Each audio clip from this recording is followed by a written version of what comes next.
Greetings and welcome to the American Eagle Outfitters fourth quarter 2024 earnings conference call. At this time, all participants are in a listen-only mode. A question-and-answer session will follow the formal presentation. If anyone should require operator assistance, please press star zero on your telephone keypad. As a reminder, this conference is being recorded. It is now my pleasure to introduce Judy Meehan. Please go ahead. Good afternoon, everyone. Joining me today for our prepared remarks are Jay Schottenstein, Executive Chairman and Chief Executive Officer, Jen Foyle, President, Executive Creative Director for American Eagle and Aerie, and Mike Mathias, Chief Financial Officer. Before I begin today's call, I need to remind you that we will make certain forward-looking statements. These statements are based upon information that represents the company's current expectations or beliefs. Results actually realized may differ materially based on risk factors included in our SEC filings.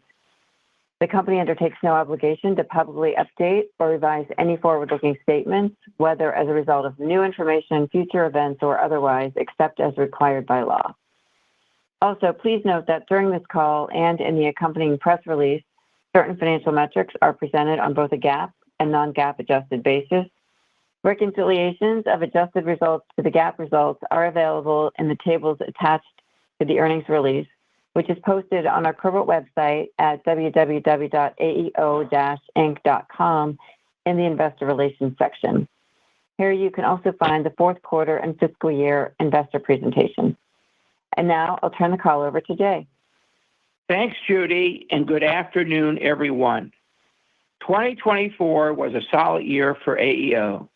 We launched our new Powering Profitable Growth strategy, aligning the organization's focus on three key priorities: amplify our brands, optimize our operations, and execute with financial discipline.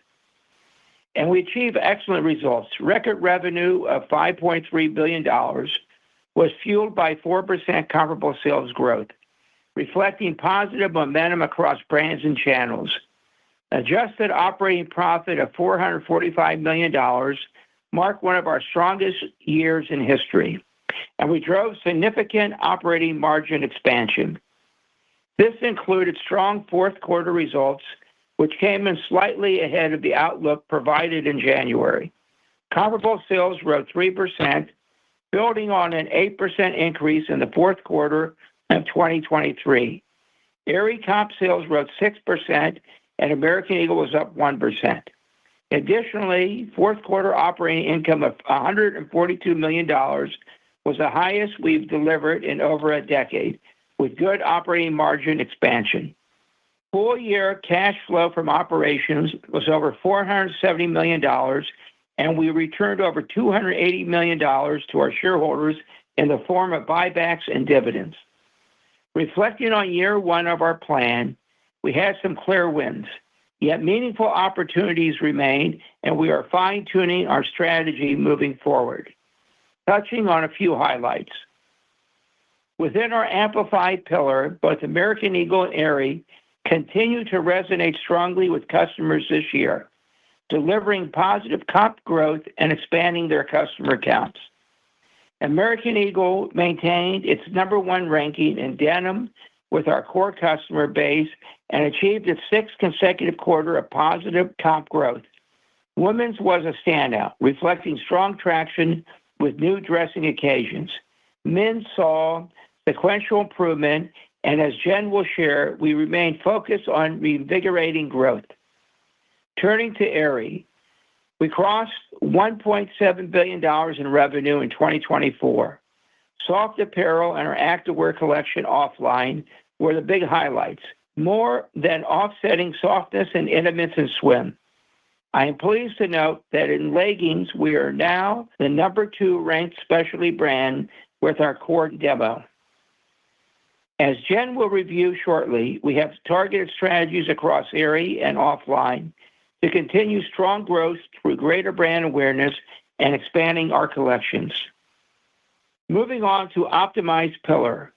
In 2024, we placed a heightened emphasis on improving our operating capabilities. As Mike will review, we made strategic investments in our store fleet and digital platform to support growth across channels, and we continue to build speed and agility in our supply chain while ensuring we are delivering the best products and value to our customers.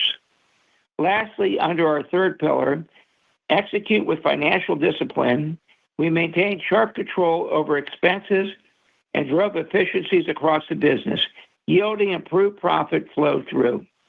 In short, we executed on our strategic initiative, demonstrating the power of our iconic brands and made structural improvements to fuel long-term success. Now, as we shared in our press release this morning, 2025 has started off softer than anticipated. First quarter to date sales have been impacted by a less robust consumer environment and cold weather. For the year, ongoing consumer uncertainty and changes in the operating landscape, including tariffs and a strengthening U.S. dollar, are also creating factors for us to navigate. Against this backdrop, we currently expect full-year revenue and operating income to be down relative to last year. Jen and team are focused on driving improvements to strengthen top-line growth. Additionally, as Mike will review, we are taking proactive action to drive additional expense savings. With the benefit of both top-line and cost initiatives building throughout the year, I am confident that we can improve business performance as the year progresses. Lastly, as we review our capital allocation plan moving forward, we are increasing our share repurchase authorization. Factoring the high level of confidence we have in our long-term growth prospects, we will continue to be opportunistic with our share repurchase program, putting on the nearly $200 million in buybacks completed in 2024. Before I turn the call over to Jen, I want to underscore the strength of our brands, operation, and talent. We have been through challenging times before.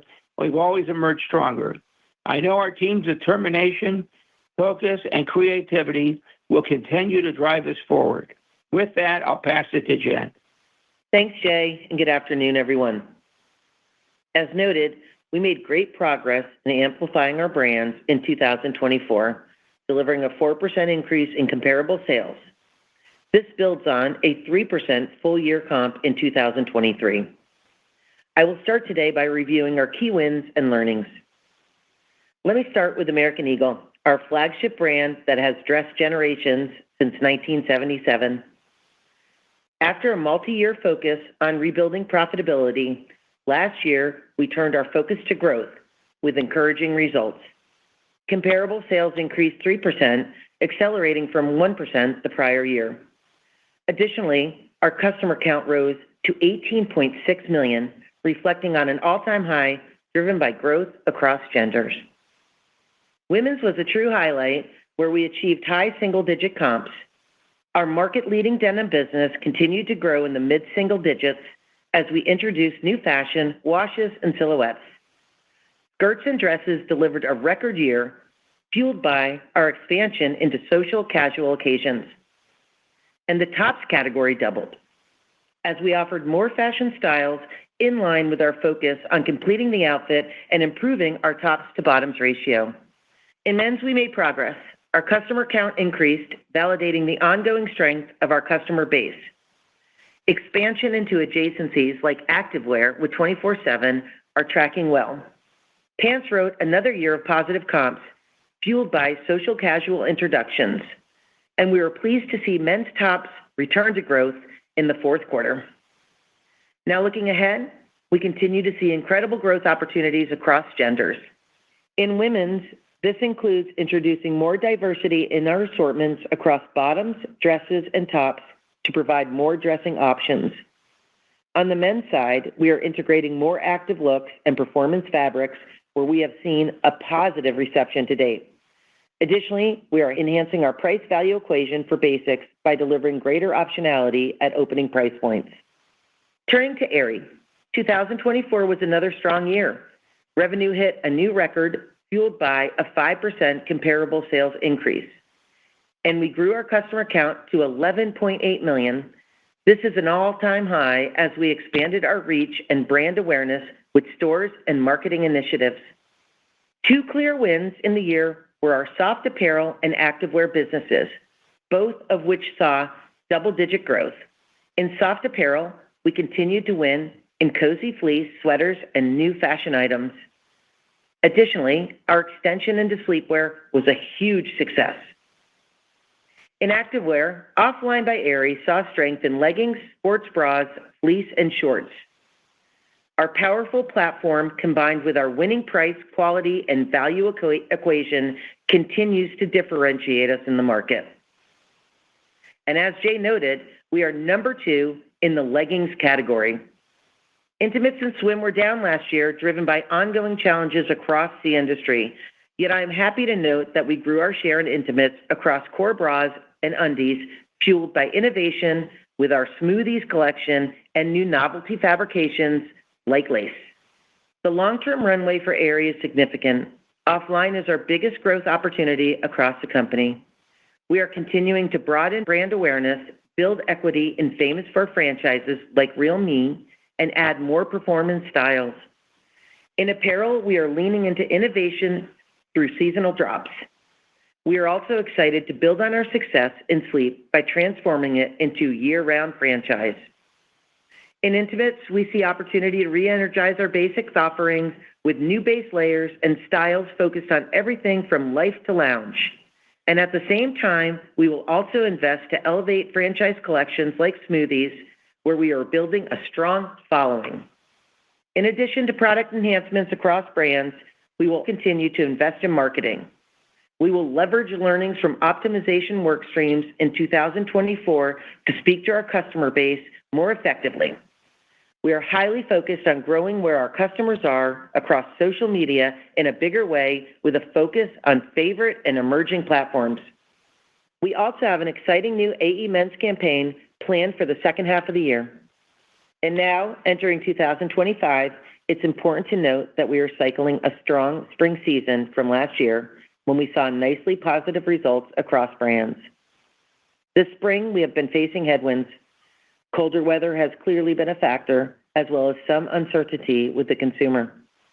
As I will discuss, we also had some out-of-stocks in big categories, as well as product opportunities, which we have been working hard to correct. Quarter to date, while we have continued to see positive traffic into AE and Aerie across channels, demand has been softer than anticipated. From a category standpoint, bare looks, such as shorts and tees, have been soft, while cold weather items like sweaters have outperformed. Fashion items are checking, with positive trends in categories like dresses at AE and soft apparel and activewear at Aerie. Of note, we have seen warmer markets perform better overall. We have also been chasing high-demand denim styles to manage outages in some of our best-selling items. We are working hard to address the current business trends and thoroughly reviewing assortment opportunities for upcoming seasons.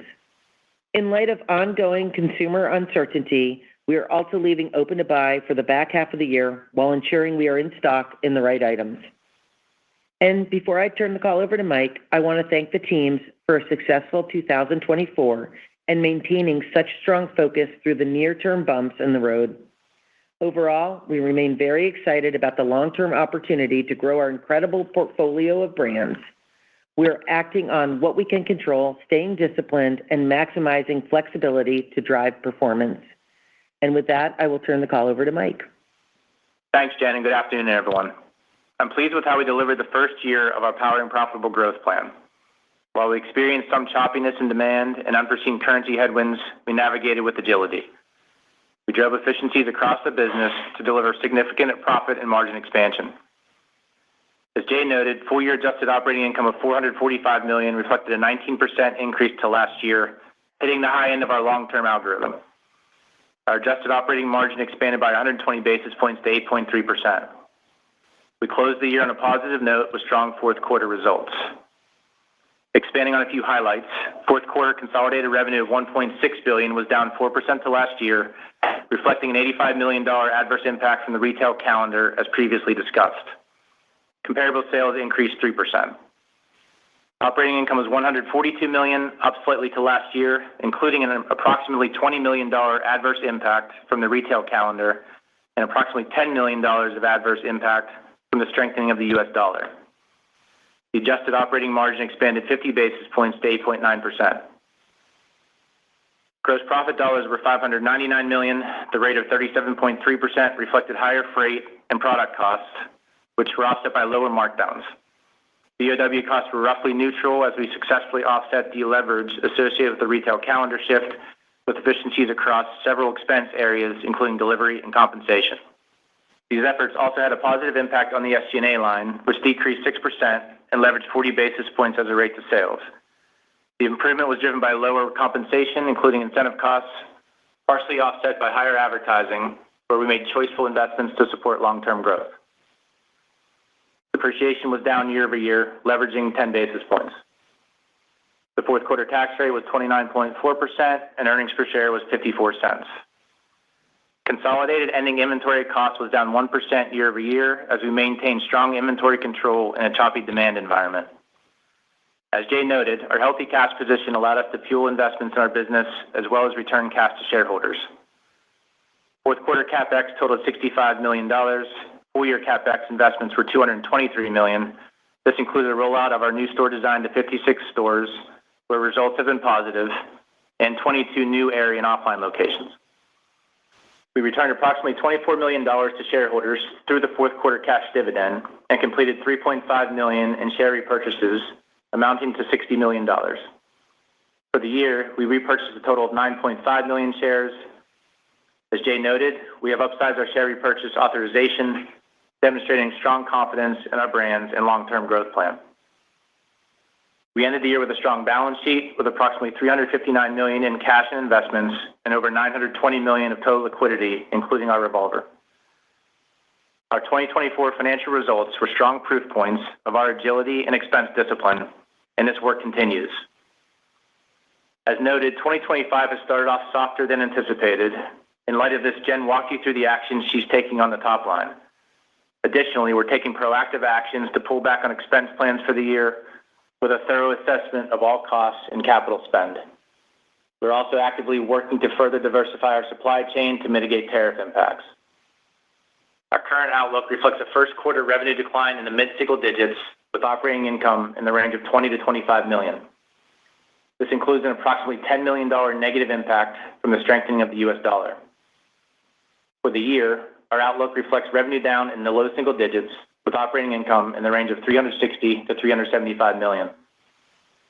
It includes an approximately $20 million adverse impact for the strengthening of the U.S. dollar and approximately $5 to $10 million adverse impact from U.S. tariffs on China, net of early mitigation strategies. We anticipate a mid-single-digit revenue decline in the first half, recovering to flat to slightly up in the back half, driven by improved merchandising, easier comparisons, and a normalization of year-over-year currency headwinds. Additionally, it anticipates profit declines in the first half, with second-half operating profit flat to last year's levels on improved top-line trends, lower currency headwinds, and its cost savings and tariff mitigation activities build through the year. For the first quarter and the year, the gross margin is expected to be down due to higher markdown activity, tariffs, and BOW cost deleverage on the comp decline. SG&A dollars are expected to be flat to last year in the first quarter and down for the full year.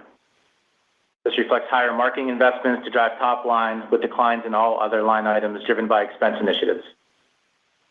The full-year tax rate is expected to be approximately 25%. Our weighted average share count is projected to be in the low 190s before accounting for repurchase activity beyond offsetting internal grants. This year, we expect capital expenditures of approximately $300 million. This includes a one-time $40 million cost of relocating to a new Manhattan office to provide more favorable lease terms. We're also investing to enhance our digital platform to support our growing e-commerce business, further strengthen the customer experience. And this year, we're investing in automation in our DCs to create greater cost efficiencies. I'll end by saying across AEO, the teams are highly focused on improving performance. We're managing the business with discipline, taking action with urgency as we navigate through the current environment. And with that, we'll open up for questions. Thank you. We'll now be conducting a question and answer session. If you would like to ask a question, please press star 1 on your telephone keypad. A confirmation tone will indicate your line is in the question queue. You may press star 2 if you'd like to remove your question from the queue. For participants using speaker equipment, it may be necessary to pick up your handset before pressing the star keys. One moment, please, while we poll for questions.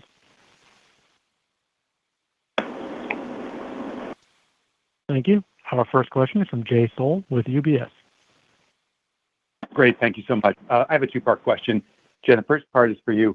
You talked about how some stores in warmer areas have done better than stores that have been affected by the cold. If you could just maybe give us an idea of what the difference in comp has been. And then secondly, for Mike, if you think about beyond fiscal 25, can you just talk about your ability to control SG&A? Because the SG&A control has been really solid, just like the company had said over the past year. But can you talk about your ability to control SG&A going forward to, in other words, re-leverage those costs and get back to the margin targets or get to the margin targets that you've had, assuming that sales sort of bounce back as this consumer environment normalizes again and returns to normal? Thank you. Thanks for the question. And certainly, yes, we do penetrate a little higher in the softer markets. Definitely in the warmer weather climates, we did see some, better comps, but certainly not enough to go off on for this quarter. So still a lot to come. We're only a third of the way into this quarter. Lots of volume to be had, and we're ready to compete. And Jay, on SG&A, it's a good question. I think you look at 2024 as a proof point of what we've been talking about. We've got this muscle built now around expense controls, cross-functional teams working through our transformation office with the FP&A team, with the kind of cost center owners across the organization on a constant basis. We were able to leverage SG&A for the year last year on the 4 comp result and revenue up low single digits. And actually the entire operating rate improvement last year of 120 basis points was all from expense leverage. So just the proof points of everything we've been doing for the last 2 years now. And then even on this guide for 2025, Jen and team will work vigorously at the top line improvement. But even messaging at this point, the dollars on the year are down similar to the revenue assumption, kind of down low single digit. I'm not sure the last time we've been able to say that walking into a year like this. We were structured in a similar way going into the year where within our algorithm, SG&A was set to leverage. So the starting point for this work that we kicked off immediately when we started seeing this trend has allowed us to at least capture that. But then the work continues. We've got more decisions coming at us here in the next few weeks that we're going to make us really decide on a few other line items across the P&L. The big store expenses like rent, store labor, services, delivery, SLAs, decisions we can make across our distribution fulfillment capabilities there. All discretionary spend. So it's all in work at the moment, and I'm confident we're going to be able to knock that number down even further with kind of more updates to come from there. So we're structured to do this. So in the out years, yes, our target of 25 to 26% as a rate is still intact. We need revenue growth to do that. There's no doubt about that. We're confident we'll get back to that revenue growth. But we're structured to continue to manage expenses for leverage. Got it. Thank you so much. Our next question is from Matthew Boss with JP Morgan. Great, thanks. It's Amanda Douglas on for Matt. So Jen, could you elaborate on early spring selling trends that you're seeing across the American Eagle brand relative to Aerie and how that's reflected in your 1Q revenue outlook? Sure. Early on, as you mentioned, there's obviously headwinds coming out of February, you heard. Coming off of a very strong Q4, we were really pleased with our results. We entered very agile with our inventory, thinking we were down 1. So we're leaving ourselves open for chase, and the new learnings are, we have to react to these learnings. There's certainly opportunities across all brands, right? We could have had more denim in AE specifically. Aerie, we could have had more fleece. That's good news and bad news at the same time. But because of our inventory position and because of the way we're posturing ourselves on the back half, we can chase our business, and we're ready to do so. So there's learnings in February. It was softer than expected, and we are ready to, gear up. And the teams are moving very swiftly and getting into the businesses that are working and obviously flowing the businesses that are not. So early on, the weather was tough. You heard that. And we actually are more penetrated in some of the tougher climates. So that's the truth. But early on, the teams have reacted. We've responded. Inventory is well positioned, and we're taking all of our lessons and moving forward. Great. And as a follow-up from Mike on the gross margin outlook, could you help break apart the embedded assumptions for markdowns versus product costs in the first quarter, and just how you see each of those progressing over the balance of the year. Yeah, within gross margin, we've got currency headwind in the first half that comes through the margin line. A little bit of tariff impact. We said $5 to $10 million. So small in the grand scheme of things, mitigated by the teams very well. Flexibility there is key, and we've got that built depending on what actually happens with tariffs that we're all kind of waiting to confirm. But the currency headwind is an impact to IMU and product margin in the first quarter. And then on the down 5, or the down mid-single digit, call it, revenue guide, our ability to leverage expenses in gross margin, like rent, for example, are diminished. So some expense headwinds in gross margin in the first quarter as well. When you get through the first half of the year into the back half, IMU improvement is expected and projected at the moment, which is a good change from the first half of the year. We still believe markdowns can be well controlled at a sort of flat comp or flat revenue result. Expense mitigations we've got some things flowing through the third and fourth quarter already, but there are some lines that we're managing through right now that we could see some additional benefits to. So we're expecting gross margin to be relatively in line to last year in the back half. So front half headwinds, back half relatively similar to last year. Thank you. Our next question is from Janet Kloppenburg with JJK Research. Hi, everybody. Hi, Janet. Jen, I didn't hear you call out, and I might have missed it, so forgive me. Did you call out leggings as a position of strength at Aerie? I think you said activewear, and comments on swim would really help there, too. And getting back to American Eagle, if you could elaborate a little bit more on the slowdown in women's, other than weather, like what categories and what the learnings are there, that would help me a lot. And Mike, we should be using flat gross margins in the back half. And can you give us sort of a range on the front half, please? Sure. Leggings, we're very excited about that business. In fact, I'm here at a hotel in Miami, and I met a customer checking in, and she literally said to me, "Do you work for Aerie offline?" And she heard me speaking, and I said, "Yes." She's like, "They're the best leggings in town." And that's certainly true. We grew market share this year. We grew to the number 2 market share in our core demographic. I'm thrilled with that number. And you're seeing that continue here. Yes, we are actually. Activewear is a positive trend for us. We're very excited about that business. Women's, Janet, we're coming off of. Yes, women's at Eagle. Yeah, coming off of a very strong trend. We're comping the comp. The business is growing. We're introducing new fashion and obviously getting back to some of our core competency businesses, i.e. fashion tops and that social casual dressing. We're doing great there. We're dressing that girl head to toe. We're closing the gap on our tops to bottoms ratio. Very excited about that. Women's continues to comp quarter over quarter. And actually, if you look at the 2-year stack, actually women's has accelerated into Q4, including denim, which was a 5 comp. Going to swim, my favorite subject. Yes. Landed extremely in Aerie.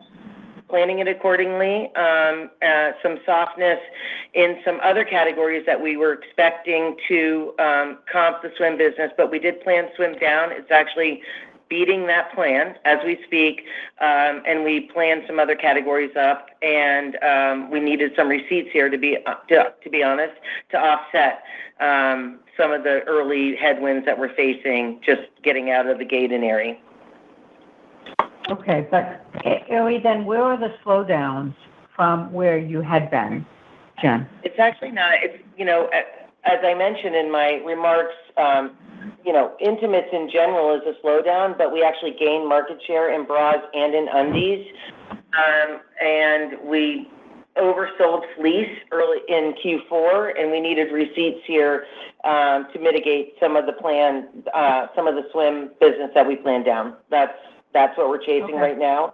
Good news is we have a new set coming our way, starting on direct. Newness is hitting on Thursday, and new goods coming next week for Aerie. So except for men's, it sounds like everything's pretty correctable in the near term. Definitely.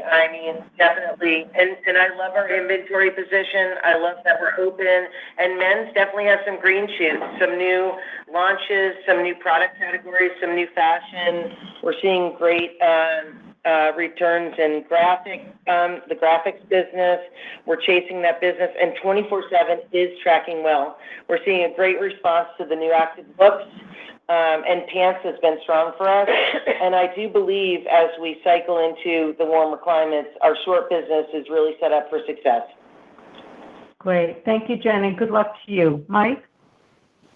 Yeah, Jen, on gross margin, the first quarter with the guidance at the 20 to 25 million op inc on mid-single revenue decline, you're going to get the gross margin around 240 basis points down. The majority of that is expense deleverage. So rent and fixed costs in the gross margin that are still in work, but the deleverage there will be the biggest driver of that. We do have a little bit of IMU headwind, like I said, from currency. Q1 is still the biggest currency lap, especially against the peso last year. Jen mentioned some chase and some things being adjusted through the assortment. Receipts for chasing, so a little bit of freight as well. But the majority is going to be expense deleverage with a little bit of pressure on the merch margin from those couple items as well. Second quarter, definitely tighter, call about 150 basis points is what we're thinking, projecting now. Expense deleverage is not as significant on some revenue improvement.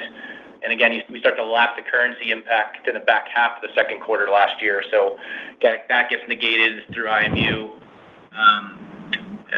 So those two components, better than the first quarter, resulting in about maybe 100 basis points better difference to last year in the second quarter versus the first quarter. Thank you, Mike. You're welcome. Our next question is from Adrienne Yih with Barclays. Good afternoon. So my question is going to go back to the tariff piece of it. Your assumptions for the tariff, you have the 20% exposure to China. I think that was for FY24, but I know you're working that down. Where are you currently? Where do you expect that to be at the end of the year? And then just kind of proactively thinking, what is your exposure to Vietnam? Does your guidance actually just assume you're taking the margin hit with no pass-through and no kind of, manufacturing negotiations, et cetera? And then, Jen, where are we in the denim cycle of things? And obviously, you comped up 5%. Is there another iteration or another kind of, progression of kind of that wider leg denim? And then if you can talk about the promotionality of both Aerie and AE brand. Thank you. I can handle it. Can I just add one thing? Yes. When it comes to tariff, nobody knows what tariffs are going to put on where, when, or what. We don't know if it's going to be Vietnam. We don't know China. Yep. We don't know India. We don't know Bangladesh. Yep. So there'll be shifting everywhere. Where are we shifting to? And you have to remember that 8 years ago, we went through this before, and everything settled down. So we just have to be calm, a due course. Yep. We're not going to be jumping all over the place until we know exactly what the story is. Nobody knows what the story is yet. We went through this 8 years ago. It settled down. And if you remember, 8 years ago, the first half of business was a tough business. Then it settled down, and then everything got very good for the next few years until the pandemic. So I wouldn't be rushing. To go rush. Where am I rushing to? I don't know where I'm rushing to. Yeah, and then the assumption. Very fair. Yeah, 100%, Jay. So I think flexibility is key. That's the key point there. The teams have that built. We've got redundancy built to move around if we need to. But at the moment, to Jay's point, where do you move until we know? But the assumptions are right now, and the reality around China penetration is we're below 20 now. We're in the high teens. Some of the mitigation is we plan to be in the single digits by the time we get to the back half of the year. So that's why a little bit of tariff headwind in the front half, back half pretty low under these assumptions. Vietnam is similar to China at the moment, kind of high teens to 20%. The teams have already worked the same process around mitigation efforts with our manufacturing partners, vendors in Vietnam. So right now the assumption is no pass through the consumer. We've actually, between the mitigation efforts in China reducing the penetration, then it's the partnerships we have with our vendors and sharing in the cost of what could happen at the moment. We feel good about that, and the teams have worked tirelessly for a good 6-9 months now getting ready for this to create that redundancy, create flexibility across the network. We feel like we can make a lot of different moves pending, to Jay's point, what actually does occur. And in denim, particularly in women's, we had a strong year, mid-single-digit comps. Q4 to run that 5 comp was exceptional. However, we did go into Q1 very lean, and we needed to chase goods. What I love about what's happening in the business right now is the diversity of fits. It's not just about baggy, actually. We're seeing skinny emerge. And what makes this magic in this on this team and our positioning in the market is how we chase denim and how we go to market, and also our fits. I mean, our fits are the best in the industry, and I'm extremely proud of what the team's able to deliver. However, we still have a lot of open to buy. We just did our denim testing, and the results came in. And again, it's a little bit more diversified than I think what other people are saying. We're seeing strength across a variety of fits in women's in particular, and we are seeing leaner fits coming back into men's. The other thing that's happening in men's is bottoms are definitely trending for us. So other bottoms, pants and shorts, and I mentioned earlier, shorts are just beginning for that business. So a lot of more business to be had in this quarter, and hopefully we'll get that 70-degree weather. As I think about promotions for AE and Aerie, look, this is where we have to win, right? We have to manage our inventory. Good news is we're lean coming in with inventory, so the teams don't have a lot of pressure there, but we have to compete at the same time. I do think that we could definitely balance out our assortments a little bit more with some opening price points so that we can compete in that value equation, and but mixing that business, and we'll continue to work on that. That's what the team's working on as we speak. But again, because we're lean on inventory, we have open receipts, we can actually be nimble and manage the business.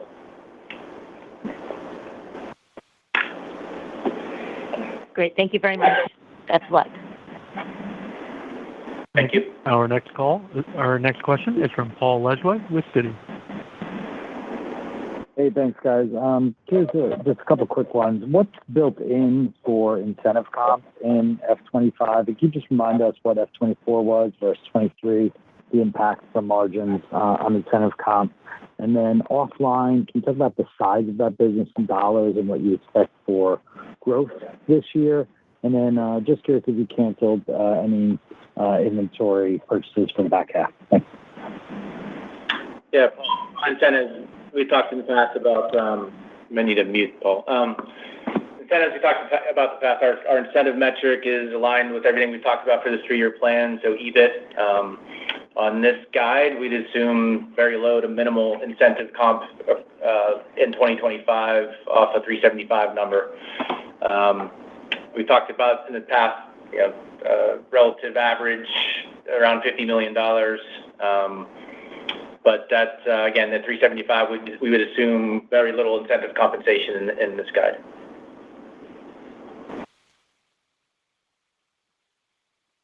Offline. Yeah, then offline. The size of offline, we've done a lot of strategic work around the growth of the brands in the last several months. We believe that penetration is still low, customer awareness is very low. We've talked about Aerie in total being only around 55%. Offline, from an awareness perspective, is next to nothing. Obviously, we've got a nice business across the categories within the sub-brand. At Aerie to $1.7 billion, we always talk about offline as a sub-brand being about a third of the business, around $600 million. So very small still. It's the fastest growing thing in the company as we speak. Set of categories, a lot of runway ahead of us. The TAM, total addressable market, is around, I think, 40 billion. So small in the context of the company, a lot of opportunity for us in terms of product expansion, geographic expansion, building awareness. And as we talked about in the opening remarks, we're not going to stop or slow down the investments there. The best use of our cash right now is the return we think we can get from the continued investment across the brands. Nothing bigger than offline at the moment. And think about the positioning, right? We're number 2 leggings business, and actually number 3 or 4 in the bra and the sports bra segment. And we've only just begun. We haven't even marketed to this business. So lots to come here. The product is very well received, and the innovation is like no other. So really proud of this business, and it continues to outpace the other businesses in our company. Got it. And then any place you've adjusted inventory purchases for the back half? Sorry, Paul, can you repeat that? You're coming through a little muffled. Inventory purchases for the back half, any adjustments that you've made? Yes. Yeah, we've a lot of open to buy for Q3 still. Q4 is in work and development as we speak, so we have a lot of flexibility on the back half. We're looking at the trends and projections that we've laid out here for this guide, and Jen and team working through adjustments to forward plans, and we have a lot of flexibility to do that still. Thanks. Good luck. Thank you. Our next question is from Dana Telsey with Telsey Advisory Group. Hi, good afternoon, everyone. Can you talk a little bit about the performance of digital and stores in the fourth quarter and how it's looking in first quarter to date and how you're planning to go forward? It is following up on remodels. I know that there was expected to be an acceleration in store remodels in 25. Is that still on track, or what are you looking at for openings and remodels, and how you're thinking about marketing spend this year? Thank you. Yeah, we had growth for the fourth quarter, Dana. We had comp improvement across brands and channels, so both in digital and stores. Digital ahead of stores within the +3 comp results. First quarter right now, digital is stronger than stores. Our traffic is still relative to mall traffic outpacing, even though traffic is down significantly in the mall. Traffic to digital is definitely healthier than in stores, and right now on this mid-single-digit guide, digital's on the more positive side of that, with stores being down more than mid-single. On remodels for the year, we talked about we did 56 in 2024, seeing nice results from those stores. We know we want to continue on this program to knock down the average age of the American Eagle fleet from 12 years to 7 years.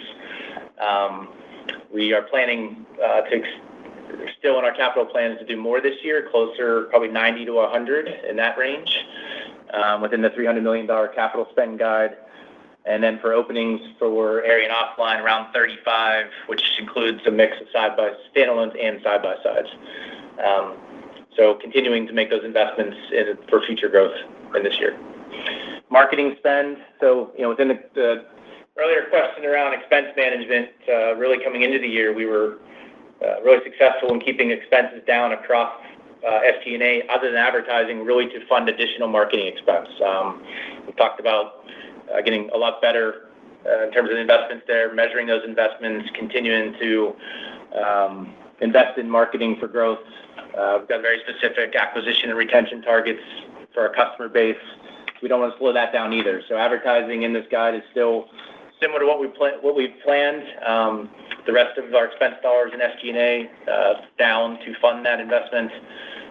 We have the opportunity to flex that still, so we're evaluating some elements of that spend. But it's the one line that in an SG&A guide that is basically flat rate to last year. Advertising would deleverage within that on the year. Got it. And then just one follow-up on the warmer markets doing better. How much better does the warmer markets do? And Jen, what are you seeing in terms of category performance that may be different in the warmer markets that is making you excited? Thank you. Yeah, we're seeing, just obviously the seasonal businesses check better in the warmer markets. We slightly penetrate higher, as I mentioned, in the cooler climates, Midwest and Northeast, slightly about 10 basis points. It's still too early. We have a lot of checks and balances on this quarter, with the shifts of spring break and Easter being out so late. It's very early to read, but, the product that's checking, that's what we're responding to, right? And of course, digital, you see a little bit of a different demand on the digital channel, less seasonal. So we're in the market. When I think about how we're reacting to this business, the teams, like I said, you definitely see some warmer, trends happening in the warmer climate, shorts and tees, but it's too early to tell. And what we're doing is posturing our inventory, as I mentioned that earlier, so that we can be nimble. And the teams are chasing what is working early out. So a little early to tell here, but the team's reacting and responding. Thank you.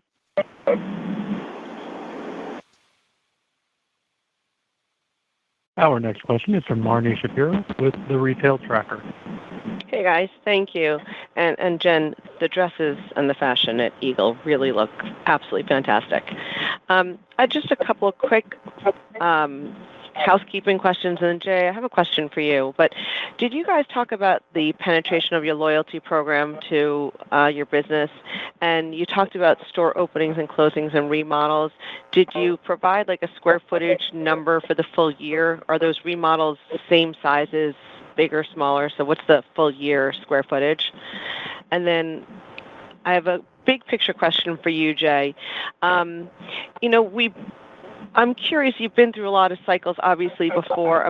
I'm curious what you think about the consumer out there. Do you think that they're slowing down? Is it really the weather? Do you think that they also bought a lot over holiday and they're taking a breather? Do you think the news is actually having an impact on them? I've read some articles. I'm sure you've seen the same ones that the consumer today actually knows or is trying to figure out what a tariff is, where 2 months ago they didn't even ask the question. So I'm curious what your big picture thoughts are on the consumer. Okay, my big picture thoughts are very simple. They have the fear of the unknown. Not just tariffs, not just inflation. You see the government cutting people off. They don't know how that's going to affect them. They see programs being cut. They don't know how that's going to affect them. They just don't know how it's going to affect them. And when people don't know what they don't know, they get very conservative. I think the vast majority of Americans aren't going to be affected one way or the other. But for right now, until there's so much news on the TV, it makes everyone a little nervous, and that's what I think we're going through. I also remember 8 years ago when we went through this before, similar issues. Things were up and down. The first 6 months were tough, and then things got back to normal. And then the country was, everything was going very well until the pandemic. So, I don't know what to get excited about right now or not get excited about. I just think you have to let things settle in first before we figure out what to do exactly. Yeah. Thank you.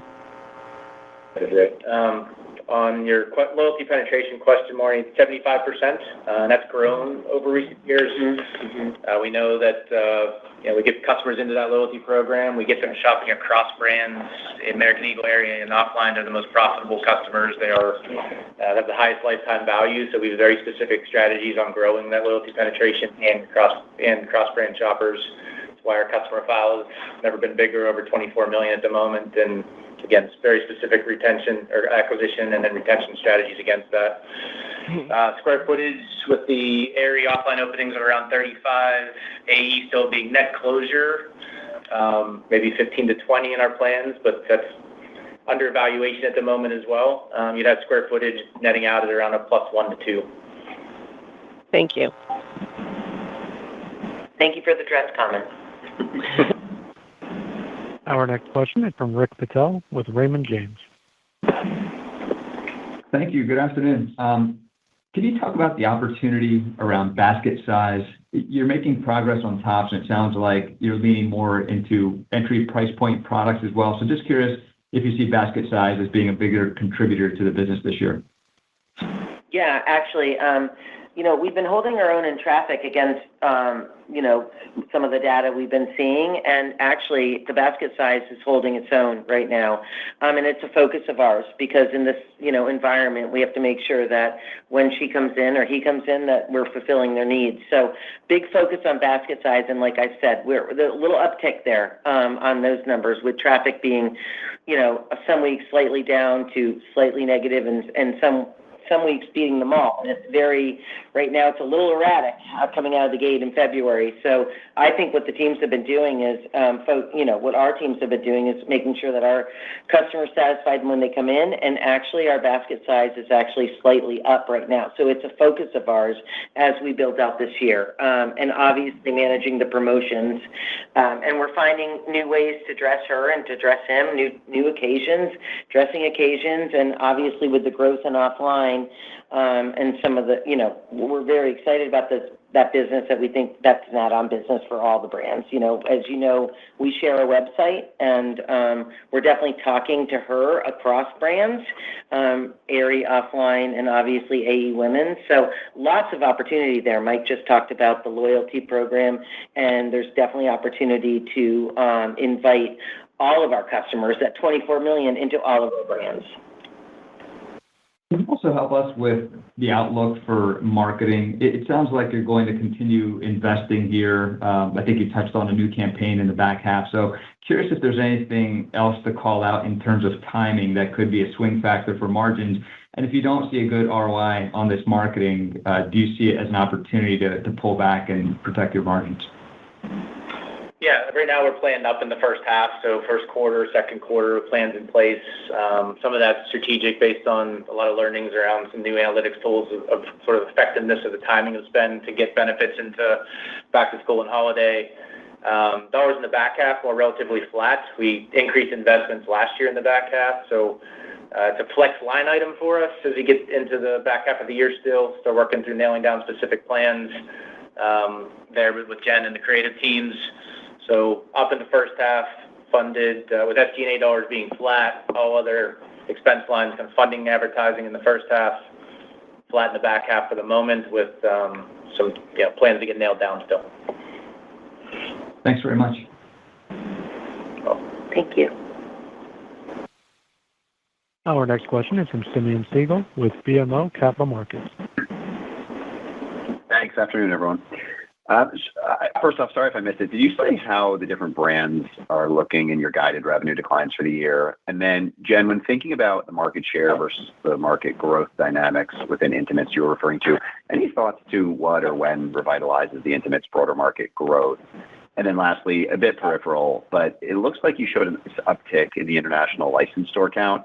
At this point, how large are international license revenues and the profits? And I guess what's the right way to think about them going forward? Thanks, guys.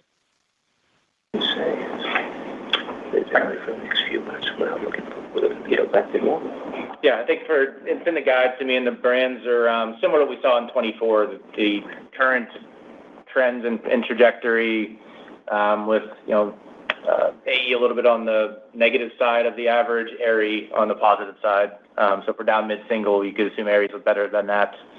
AE down a little more than that. Similar, if you think about 2024, we had a 4 comp. Aerie was a +5, AE was +3.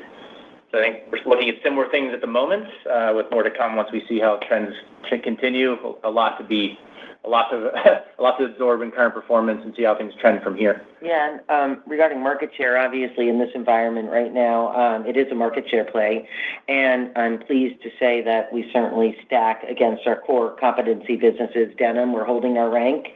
As I think about offline, we've grown in the legging market share, and then in a declining market in Aerie, intimates has been declining. We've certainly held our own, and we've grown in bras and in undies, slightly, not huge, but this will be a year of us competing and getting the market share that we deserve. On the license business, over the last several years, we've been pretty consistent with around the mid-30s revenue from those businesses. Some of our biggest partners in the Middle East with Alshaya and Fox, obviously a lot of disruption over the last couple of years, but their businesses have stabilized, even come back a bit. But you can assume something similar. We're assessing some things around kind of future international growth the majority of our international revenue, as you know, is from Canada and Mexico. Over 10% of our total revenue. It's good there right now. It's amazing. It's sort of amazing to Jay's point that even with everything going on in the Middle East, that has bounced back, but pretty consistent to that. And Mexico, I'm talking about Mexico. Oh, Mexico too. Yeah. Warm weather, that's a good sign. Yeah. So nothing to think about in terms of anything significantly different from the license piece of that. With what we have talked about in the last several years is the great growth, to Jay's point, coming out of Mexico. We still have a lot of room there. It's been a nice impact to the AE brand over the last several years. We've kind of only gotten started with Aerie and Offline, so it's very small penetration to the total for those two brands in Mexico, with plans to grow those brands in market still. Great. Okay, great. I think there were some in Hong Kong that were converted. So just is there a change or an approach to looking more to licensing internationally, or was that a one-off? We shifted that business from an own model to a licensed model in the back half. That was, I think, a strategic move for profitability purposes and just to have a partner in the market. Our own markets that are really at this point are Canada and Mexico now. So growth in the future in other markets would be more through partnerships in one way or the other is our strategic thinking, yes. That's great. All right, thanks, guys. Best of luck for the year. Thank you. We have time for one more question. Thank you. Our last question is from Alex Stratton with Morgan Stanley. Thanks so much. Maybe for Jen, just you mentioned a number of top-line initiatives that should build throughout the year and enable that post-first quarter sales improvement. You mentioned a number of things, so I just want to understand how you think about them, maybe in terms of buckets or which are the top ones. And then just a quick follow-up on the tariff response. I think you said you're moving China sourcing exposure pretty materially into the back half. I'm just curious, where are you going or where are you shifting that? Thanks a lot. Sure. First and foremost, coming out of Q4, we had strong results, and going into Q1, we had some inventory opportunities, and some good news and some bad news, right? Going into the quarter, we definitely had some inventory outages, but it allows us to be nimble. We are chasing denim after, in women's in particular, after a strong fourth quarter comp, and then there has been some product misses that we are acknowledging, and most of it is due to inventory. So again, we needed some inventory here in some key categories in Aerie in particular, and we're seeing just some wins in some businesses that we could have had more of. So for instance, in Aerie, soft dressing, sleepwear has been actually across all categories. Sleep and lounge has been really doing well. Chasing that. Graphics has been great. So, of course, we have early reads, and this is what we do day in and day out. So the early reads we're reacting to.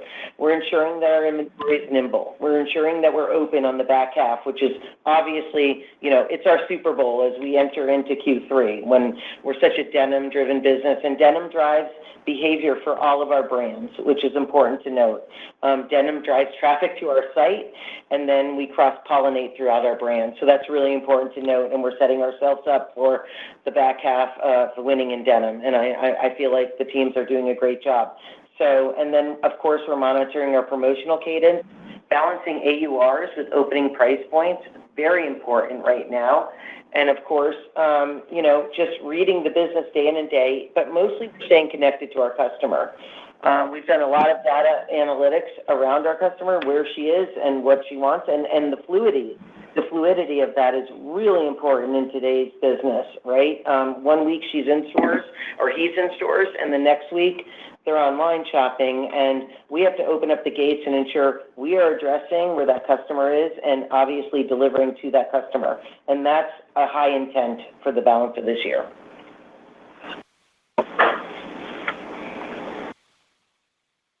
Great. And then just on that China sourcing question. Can you repeat the question? I think in the prior tariff question, maybe Mike had answered that you guys are moving China production from like a high teens percentage of the business to single digits or something. So I'm just wondering where that's going. Yeah, we have the ability, that's the plan for now, but again, flexibility is key. So to Jay's point earlier, depending on what actually happens, we can decide if we ultimately do that or not, and we have redundancy to move as needed. But if needed, if things that are being projected or said about China actually do occur. We have the plans right now to go from high teens to single digits. We source across 15 countries. The teams have built redundancy across those countries. We will flex as needed. Thank you. Thank you. Thank you. This concludes our question and answer session. This is the end of today's conference. We thank you for your participation. You may disconnect your lines at this time.